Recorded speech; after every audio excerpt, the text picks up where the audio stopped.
Hey guys, कैसे हैं आप लोग। उम्मीद करता हूँ आप सब लोग ठीक होंगे। तो गाइस, ये मेरी मशीन है। ये इसका बोर्ड का सेंटर जो है वो आउट हो चुका है। ये देखिए इस तरीके से।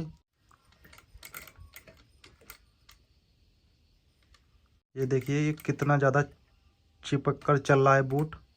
ये देखिए। और इस वजह से क्या हो रहा है, ये सिलाई जो है वो इस तरीके से उतर रही है। एक यहाँ पर उतरी है और एक यहाँ पर उतर रही है। तो इस तरीके से ये बीच बीच में सिलाई उतर रही है। तो गाइस, अब मैं आपको बताऊंगा ये प्रॉब्लम किस वजह से आ रही है और किस तरीके से आप इसको ठीक कर सकते हैं। तो गाइस, हुआ क्या है, ये यहाँ पर एक साइड में पेंच लगा हुआ होता है, वो थोड़ा सा लूज़ हो गया है। तो मैं पहले आपको दिखा देता हूँ वो साइड पे पेंच कहाँ लगा हुआ है। उसके बाद मैं बोर्ड के सेंटर को भी ठीक करके दिखाता हूँ। तो देखिए गाइस, ये वो पेंच है जो हल्का सा लूज़ हो गया है। इस वजह से ये देखिए, ये इस तरीके से ये बोर्ड हमारा लूज़ है। ये इधर भी हो जा रहा है और उधर भी हो जा रहा है। और गाइस, ये नई मशीनों में जो है इस पेंच के ऊपर एक कैप लगी हुई होती है, जैसे यहाँ पर लगी हुई है वैसे इस पेंच के ऊपर भी लगी हुई होती है। तो आप उसको हटाएंगे तो ये पेंच आपको आसानी से दिख जाएगा।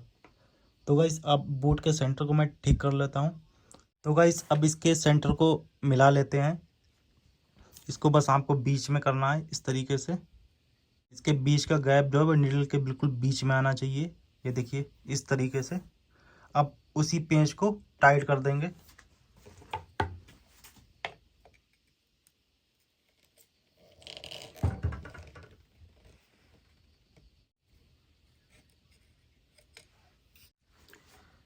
तो देखिए गाइस, ये अब बिल्कुल भी नहीं हिलेगा।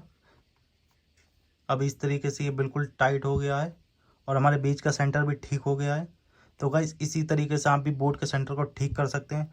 तो गाइस, अगर आपको वीडियो पसंद आया तो वीडियो को लाइक कर देना। चैनल पर नया है तो प्लीज़ चैनल को सब्सक्राइब कर देना। मिलते हैं नेक्स्ट वीडियो में। जय हिंद।